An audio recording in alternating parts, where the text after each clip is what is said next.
be confined to the body, ఒకవేళ ఈ ప్రాణం అనేది గనక ఈ శరీరంలోనుగానే ఉంచగలిగిన ఒక మందు కనిపెడితే, if we can overcome death, ఒకవేళ మరణాన్ని గనక జయించగలిగితే, then we can celebrate on that day that God is dead and he is no more.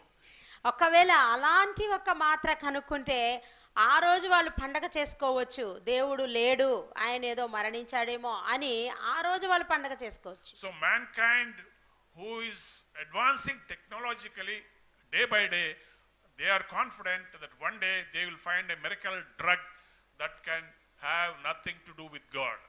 కాబట్టి మానవుడు గనక తను చేస్తున్న ఈ ప్రయత్నంలో ఇటువంటి అద్భుత మాత్ర, మరణాన్ని జయించే మాత్ర అంటూ ఒకవేళ కనుక్కుంటే ఆ రోజు మాత్రమే దేవుడు లేడని చెప్పగలరు వారు.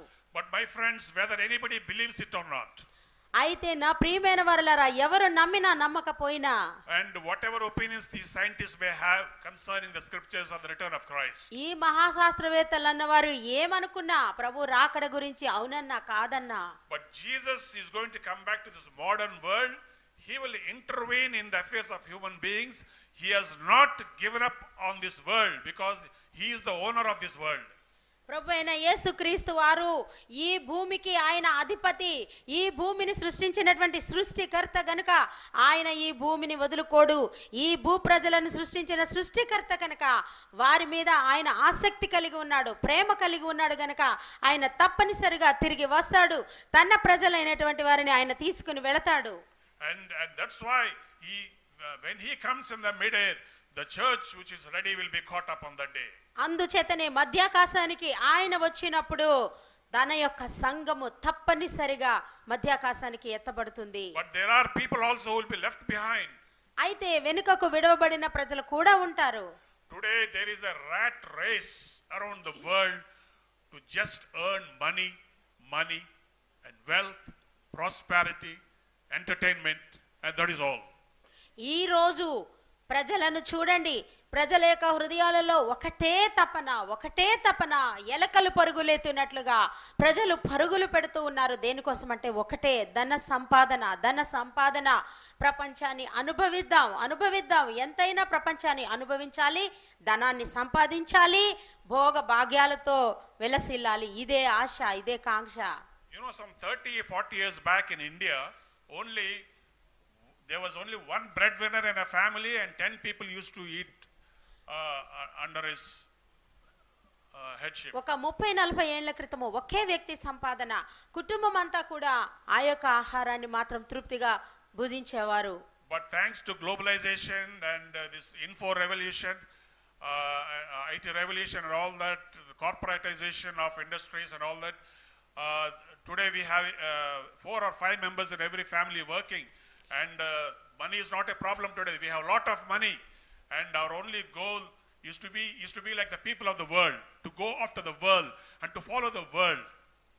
ఈ రోజు జరిగినది ఏంటి అంటే ప్రపంచీకరణ, ఐటీ, గ్లోబలైజేషన్ లేదా అనేకమైనటువంటి రకరకాలటువంటి వ్యాపారాలు కానీ రకరకాల వృత్తులు కానీ అధికం అవడం చేత ప్రజలు ఒకే ఇంట్లో 2-4 ఇష్టానుసారంగా సంపాదించగలుగుతున్నారు. అయితే ఈ ప్రజ కూడా చాలా విచారించదగిన విషయం ఏంటంటే దేవుని ప్రజలు కూడా ఈ లోక ప్రజలతో కూడా మనం సరితూగామా, లేదా ఈ లోక ప్రజల్లాగా మనం కూడా కొన్నామా, తిన్నామా, ఉన్నామా అనేటటువంటి ఆశను కలిగి ప్రవర్తిస్తున్నారు. You know, unfortunately the church is also going after the world, pursuing the things that the world is after. చాలా దురదృష్టకరమైన విషయం ఏమిటి అంటే దేవుని యొక్క సంఘము, దేవుని వెనుక పరిగెత్తాల్సినటువంటి దేవుని ప్రజలు ప్రపంచం వెనుక పరుగులెడుతూ ధన కాంక్షతో రగిలిపోతున్నారు ప్రజలు.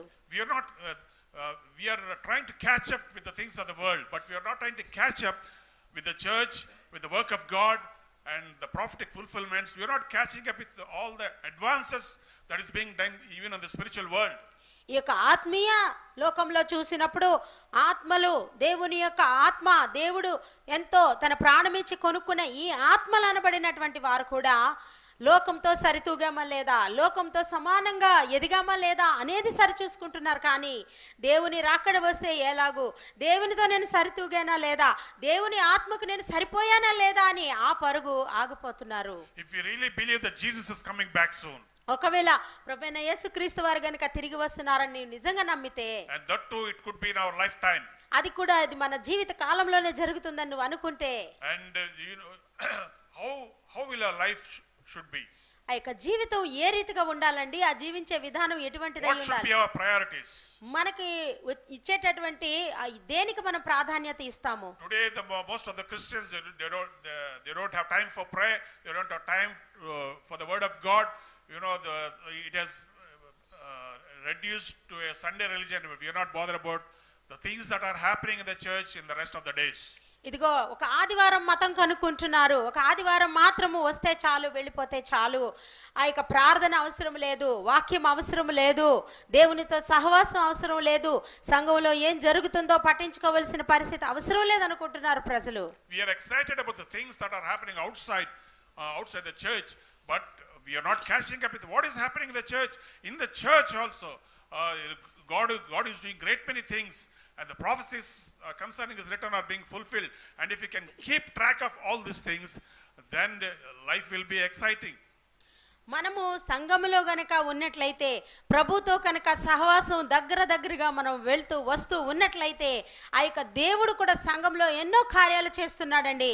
దాన్ని గనక గమనించినట్లయితే, దాన్ని గనక వివేచించి గ్రహించగలిగినట్లయితే, దేవుడు చేసే కార్యాలు ఏంటో నువ్వు తెలుసుకోగలిగినట్లయితే, నువ్వు ఎంత సంతోషిస్తావు, ఎంతో ఉత్సాహభరితుడవుతావు, నువ్వు సంఘంతో ఇంకా నిన్ను నువ్వు దగ్గర చేసుకుంటావు. So this rapture, the universal international event that will take place soon, the rapture is the secret coming of Christ, what we call. మనము దేవుని రాకడ అంటే ఇది ఒక రహస్యముగా వచ్చేటటువంటిది. మొదటిగా ప్రభువు మధ్యాకాశంలోకి వచ్చేది అది అందరికీ తెలిసేటటువంటిది కాదు, అది రహస్యముగా తన ప్రజలు తన కొరకు సిద్ధపడిన వారి కొరకు మాత్రమే ఆయన రహస్యముగా మధ్యాకాశంలోకి వచ్చేది. Why we call it secret coming? Because only the children of God will see and not the children of the world. అది రహస్య రాకడని ఎందుచేత మనం పిలుస్తున్నాము అంటే, అది దేవుని ప్రజ మాత్రమే తెలుసుకోగలరు, చూడగలరు, వెళ్ళగలరు. ఈ ప్రజలకు కాదు, అది అందరికీ కాదది. So this is the event. If at all we have to look forward to anything in this world, it is this event that we have to look forward to. ఒకవేళ ఏదైనా ఒక సంఘటన కొరకు కనుక మనము గాని ఎంతో ఆసక్తితో ఉత్సాహంతో ఎదురు చూడాల్సినటువంటిది ఉంది అంటే అది దేవుని యొక్క రహస్య రాకడ. You know, basing on a thorough study of the scriptures, I am confident that Jesus Christ will come in my lifetime. నేను ఈ యొక్క లేఖన భాగాలు పరిశీలించి అనేకమైనటువంటి ధ్యానాలు చేసిన పిదప నేను ఒక నిశ్చయానికైతే ఖచ్చితంగా వస్తున్నాను, తప్పనిసరిగా ప్రభు నా జీవిత కాలంలోనే ఆయన వస్తారు అనే నిశ్చయానికి నేను వస్తున్నాను. But just in case my mathematics is wrong, it could go wrong always. And but my children will see the coming of the Lord. ఒకవేళ కొన్ని సందర్భాలలో మనం అనుకున్నట్టు అవకపోవడానికి అవకాశాలు ఉన్నాయి గనక ఖచ్చితంగా దేవుడు నా తరువాత జనాంగము, నా పిల్లల జనాంగంలోనైనా ప్రభు తప్పకుండా వేంచేస్తాడని నేను తెలుసుకున్నాను వాక్యాల ద్వారా. But Jesus said that no man knows what hour or what day he will come. ఎందుచేతనంటే ఆయన రాకడ ఏ గడియ ఏ సమయం అనేది అది ఎవరికి తెలియబడదని చెప్పి కూడా ఎవరు చెప్పలేరు, ఆ నిశ్చయమైన సమయాన్ని ఎవరు కూడా ప్రవచించలేరు. But if you are a prophecy student and if you can discern the signs of the times, we can approximately say that it can happen between the next 30 to 50 years. అయితే ఒకవేళ ప్రభువు చెప్పినట్లు మీరు ఆ సూచనలు కనుక గ్రహిస్తే, ఆ సూచనలు కనుక మీరు జాగ్రత్తగా వివేచించి గమనించి గ్రహించగలిగినటువంటి వారైతే ఒక విషయాన్ని సుమారుగా ఆలోచించవచ్చు, అర్థం చేసుకోవచ్చు. అదేంటంటే రాబోయే 30-40 ఏండ్లు ఈ యొక్క ప్రాంతాల మధ్య దేవుని యొక్క రాకడ సుమారుగా ఉంటది అని గ్రహించవచ్చు. I have no time to give you more explanation, but one great sign I will tell you to prove that the Lord is coming soon is in Matthew 24 chapter, when you can go back home and read that. Jesus talks about the blossoming of the fig tree. అయితే ఒక్క సూచన ఇస్తాను, అనేకమైనటువంటి ఇప్పుడు ఇవ్వలేను, కానీ దేవుడు ప్రభువైన యేసుక్రీస్తు వారు మత్తయి 24వ అధ్యాయంలో అంజూరపు చెట్టు పుష్పించుట చిగురించుట అనే విషయాన్ని ప్రభువారు చెప్పారు. ఆ యొక్క అంజూరపు చెట్టు పుష్పించుట ఏంటి? You know, the fig tree, Jesus referred the fig tree to nation of Israel. ఈ యొక్క అంజూరపు చెట్టు అంటే అది ఇశ్రాయేలు వారు చిగురించుట, పుష్పించుట. And he says the fig tree will blossom before his coming. ఈ యొక్క అంజూరపు చెట్టు ఆయన రాకడకు ముందు చిగురిస్తుంది అని చెప్పారు ప్రభువారు. He says when you see the fig tree blossom, then you will know that my coming is my time is nigh at hand. అంజూరపు చెట్టు చిగురించినప్పుడు నా రాకడ సమీపముననే ఉన్నది అని తెలుసుకొనుడి అని ప్రభువారు You will know that my coming is right at the door. నా యొక్క రాకడ ద్వారముననే ఉన్నది, నేను ద్వారముననే నిలిచి ఉన్నానని అప్పుడు గ్రహించండి అంటున్నారు. And this fig tree called Israel, you know, after Jesus died on the cross of Calvary, he was resurrected and he was taken up to glory. 70 years after that, the fall of Israel had started. ఎప్పుడైతే ప్రభువారు ఈ లోకమునకు వచ్చారు, శిలువ మీద మరణించారు, పునరుద్ధానుడై తిరిగి లేచి మూడో దినాన పరలోకానికి ఆరోహణమైన తరువాత 70 ఏండ్ల తరువాత ఇశ్రాయేలు వారు భ్రష్టుల పతనమైపోవడం ప్రారంభించారు. ఆ దేశము కూలిపోవడం ప్రారంభించింది. There were many invasions of Israel and Jerusalem by several kingdoms and empires. అనేకమైనటువంటి రాజ్యాలు, అనేకమైనటువంటి అధికారులు, చక్రవర్తులు అన్నటువంటి వారు ఇశ్రాయేలు దేశం మీదకి దండెత్తి ఇశ్రాయేలు రాజ్యాన్ని సర్వనాశనం చేసి పెట్టారు. Finally it was reduced to a ghost city. It's like a burial ground. ఆఖరికి దానిని ఏ రీతిగా జరిగింది అంటే ఇశ్రాయేలు ఒక సమాధుల దొడ్డిలాగా, ఒక దయాలు వెళ్ళే ఒక దయాల శ్మశానం లాగా మారిపోయింది. And because all the Jews who were persecuted in Israel scattered to different nations of the world. ఎందుచేతనంటే ఇశ్రాయేలులో ఉండినటువంటి యూదులు అనబడినటువంటి వారు అన్ని దేశాలలో కూడా వారు చెదరగొట్టబడి ఉన్నారు. But to just cut the long story short, you know, for 1900 years, Jews, the descendants of Abraham, Isaac and Jacob, they were scattered in every country, America, Russia, China, India, and name any country, they are there. ఈ యొక్క యూదులైనటువంటి వారు ఎన్ని దేశాలైనా కూడా, ఒక Russia, China, America, Japan, మరి భారతదేశంలో కూడా అనేక మంది యూదులు వలస వెళ్ళిపోయారు, పారిపోయారు, చెదిరిపోయారు. But Jesus prophesied that the fig tree shall blossom. అయితే ప్రభువు చెప్పిన మాట నిశ్చయము, ఈ యొక్క అంజూరపు చెట్టు తప్పనిసరిగా తిరిగి చిగురిస్తుంది.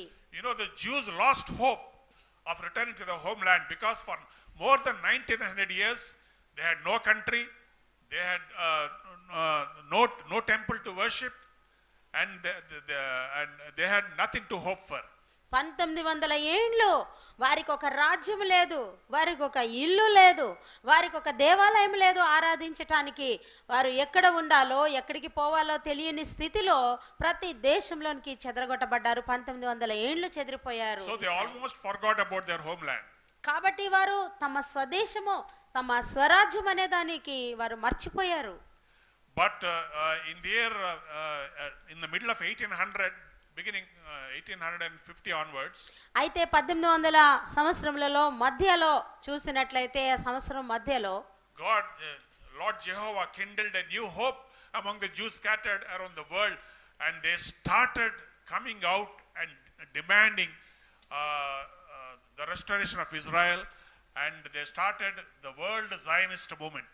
అయితే యెహోవా దేవుడు ఇశ్రాయేలు వారిలో తిరిగి వారికి ఒక నూతన నిరీక్షణ ఆయన కలిగించి ఉండుట చేత వారందరూ కూడా తమ దేశము కోసము, తన రాష్ట్రము కోసము వారు ప్రార్థిస్తున్నారు, దేవునికి అభ్యర్థిస్తున్నారు.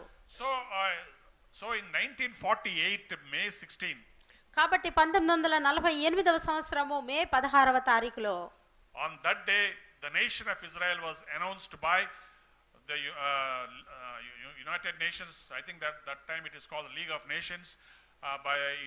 It was initiated by Great Britain and America, and they declared the nation of Israel reborn again, born again. కాబట్టి 1948వ సంవత్సరంలో ఈ ఒక బ్రిటన్ వారు ఇంకా అమెరికా వారు కూడా వారు ఒక ప్రకటన చేశారు, ఇశ్రాయేలు దేశము ఏర్పడుతుంది అనేటటువంటి ఒక ప్రకటన వారికి ఇస్తున్నాము, ఈ రాజ్యాన్ని ఇస్తున్నాము అనే ప్రకటన చేశారు. You know, Israel is world's prophecy wall clock. ఇశ్రాయేలు ఈ ప్రపంచ దేశాలన్నిటికీ కూడా అది ఒక గడియారం లాగా పనిచేస్తుంది ఇశ్రాయేల్ దేశము. If you want to know about the world, if you want to know about the return of Jesus and all that, you have to watch Israel. ఒకవేళ నీకు ప్రపంచంలో జరుగుతున్నటువంటి సంఘటనలు ఏ రీతిగా జరుగుతున్నాయి లేదా దేవుని యొక్క రాకడ ప్రవచనాల నెరవేర్పు ఏ రీతిగా ఉండబోతుంది అనే విషయం కనుక తెలియాలి అంటే మొట్టమొదటిగా ఆ గడియారం ముళ్ళను నువ్వు పరిశీలించాలి. ఇశ్రాయేలు దేశము అనేటటువంటి ఆ గడియారాన్ని అందులో పరుగులెడుతున్న ముళ్ళును నువ్వు గ్రహించి గమనించాలి. Because all future wars will be fought around Israel. ఎందుచేతనంటే రాబోయే ఇక భవిష్యత్ కాలంలో జరగబోయే ప్రతి యుద్ధము కూడా ఇశ్రాయేలు ఒక దేశము గురించి మాత్రమే జరగబోతూ ఉన్నాయి. Israel will be the cause for the coming third world war. రాబోయే మూడవ ప్రపంచ యుద్ధానికి కారణము ఏంటి అంటే ఇశ్రాయేలు దేశము. And Israel will be the cause for the coming Armageddon war. అర్మగద్దోని యుద్ధము జరగడానికి కారణము ఇశ్రాయేలు దేశం.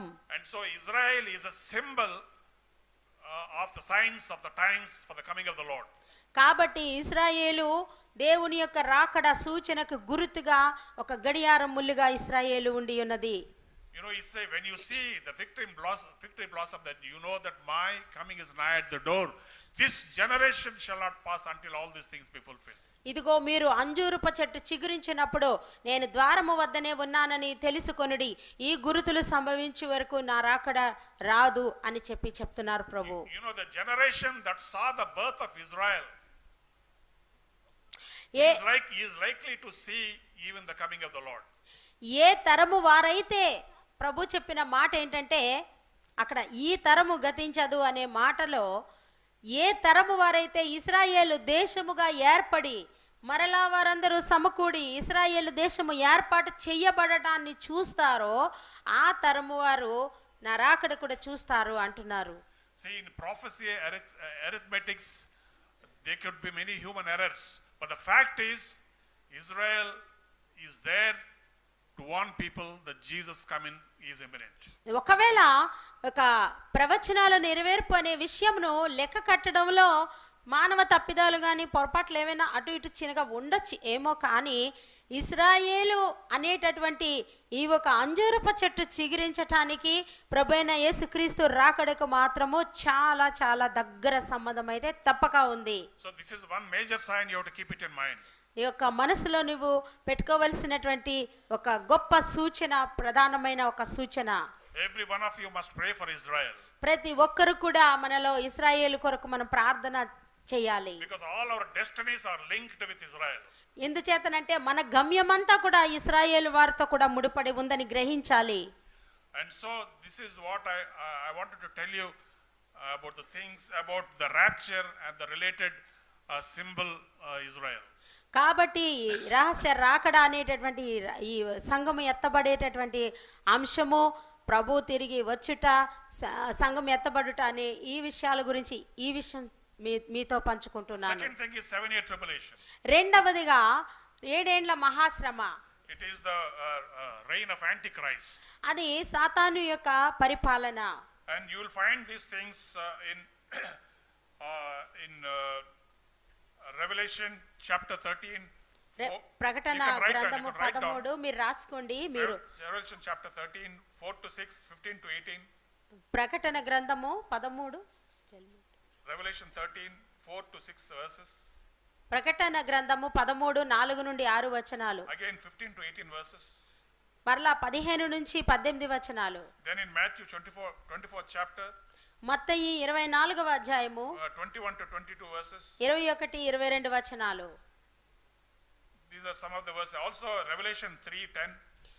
ప్రకటన 3:10వ వచనము. These are the things that I want you to go back home and read them. మీరు ఈ ఒక వచనాలను మీ గృహాలలో చదవాలని చెప్తున్నాను. Now the second event is 7-year tribulation. రెండవదిగా ఏంటి అంటే సాతాను పరిపాలన, 7 ఏండ్ల మహాశ్రమలు. And as I told you, there are seven great events that are going to take place.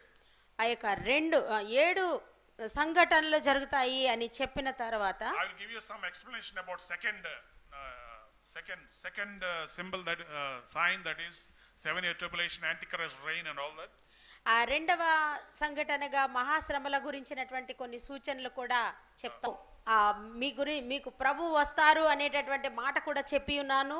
అయితే సాతానుడు కూడా వస్తాడు అనే విషయాన్ని, ఈ ఆధార్ కార్డు అనేటటువంటిది ఒకటి వస్తుందని, ప్రతి వ్యక్తికి, భారతదేశంలో ఉన్న ప్రతి వ్యక్తికి కూడా ఒకనొక నెంబర్ ఇవ్వబడుతుందని ఎవరైనా అనుకున్నారా? The Aadhaar card is a shadow of 666. ఈ యొక్క ఆధార్ కార్డు 666 అనేటటువంటి ముద్రకు ముంగుర్తుగా పరిగెడుతుంది. Now, let me give some explanation. ఒక విషయం చెప్తాను, మీకు వివరిస్తాను. Every person who has an Aadhaar card today, all your history is recorded in the Hyderabad National Informatics Bureau. ఈ ఒక 666 ఈ ముద్ర విషయంలో ఈ ఆధార్ కార్డు ఈ ఒక హైదరాబాద్లో ఈ నేషనల్ ఇన్ఫర్మేషన్ బ్యూరో అనేటటువంటి ఈ సంస్థలో మీ ఇన్ఫర్మేషన్ అంతా, మీ సమాచారం అంతా, ఆధార్ కార్డులో ఉన్న సమాచారం అంతా ఆ ఒక సంస్థలో నమోదు చేయబడి ఉంది. మీ నంబరు, మీ వివరాలు ఉంటాయి అక్కడ. Now every day I am getting cell phone messages saying link your bank account with Aadhaar card, link your cell phone number with Aadhaar card. ప్రతి రోజు కూడా మా సెల్ ఫోన్కి ఒక నోటిఫికేషన్ వస్తుంది, అందరికీ వస్తుంది కదా. అది మీరు ఆధార్ కార్డ్ని లింక్ చేయండి, మీ బ్యాంకు నెంబర్కి లింక్ చేయండి, మీ రేషన్ కార్డు లింక్ చేయండి, లేదా ప్రతిదీ కూడా ఆధార్తో లింక్ చేయండి అనేటటువంటి వార్త ప్రతిరోజు మనకు వస్తుంది కదా. So all, whether you like it or not, all your information, your bank account, your personal details, everything is stored in the National Informatics Bureau, Hyderabad. ఈ ఒక హైదరాబాదు నేషనల్ ఇన్ఫర్మేషన్ బ్యూరోలో నీకు ఇష్టం ఉన్నా లేకపోయినా, నువ్వు కాదన్నా అవునన్నా, నీ పేరు, నీ నెంబరు, నీ సమాచారము, వివరాలు మొత్తం కూడా అక్కడ నమోదు చేయబడి ఉంటాయి. Now all the information, this computer is linked to supercomputer in Delhi. ఈ ఒక కంప్యూటర్లో ఉన్నటువంటి సమాచారం అంతా కూడా ఢిల్లీలో ఉన్నటువంటి దేశమంతటికి చెందినటువంటి సూపర్ కంప్యూటర్లో నిక్షిప్తం